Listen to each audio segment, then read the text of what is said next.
Hello and welcome to another edition of PAM, our Policy, Advocacy and Media video newsletter. As lockdowns continue across Victoria and New South Wales, I hope you've been able to get vaccinated.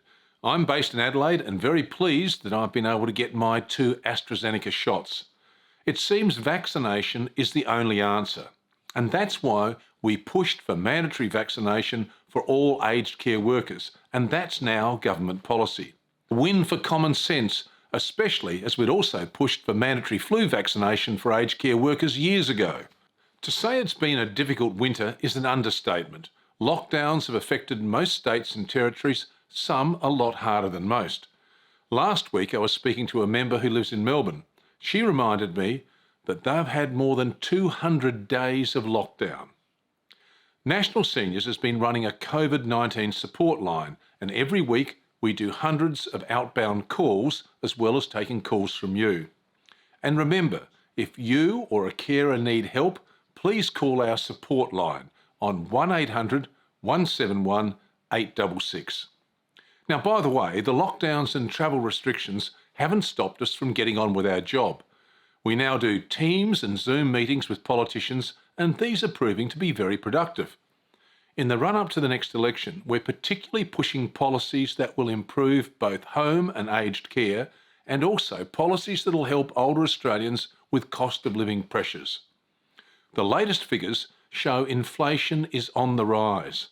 Basics like fruit and vegetables are up, along with private health, hospital and medical costs, and petrol. They've all jumped higher than the annual inflation rate just in the last 3 months. That's why we're pushing for a better pension system. Ideally, a universal pension, or at least an independent tribunal to set the rate. We're also going to push for a system that doesn't penalise you 50 cents in the dollar once you work more than 1 day a week.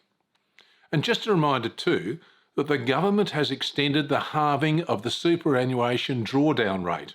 Now, this is something a lot of you have called for, and it will remain halved for the rest of the financial year.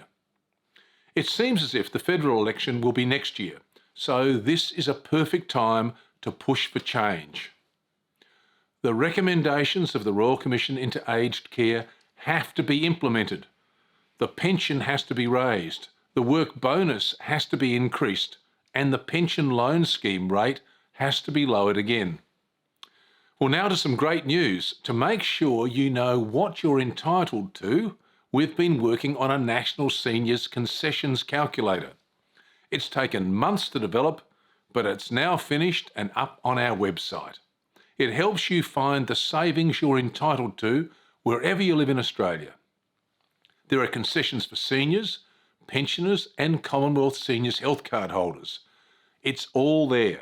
And don't forget, because we had a big win with the lowering of deeming rates last year, it now means that tens of thousands of retirees are eligible for the Commonwealth Seniors Health Card.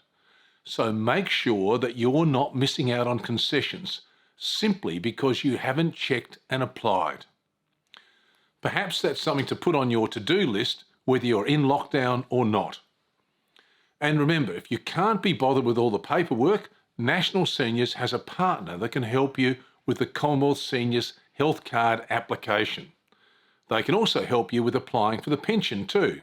Being a member of National Seniors gives you access to another range of services and discounts. But the most important reason you tell us for being a National Seniors member is having a voice and getting that voice heard. As I said, we're making sure it gets heard as we head to the next election. Thanks again for your support. Make sure you check out that Concessions Calculator, and I'll see you next time.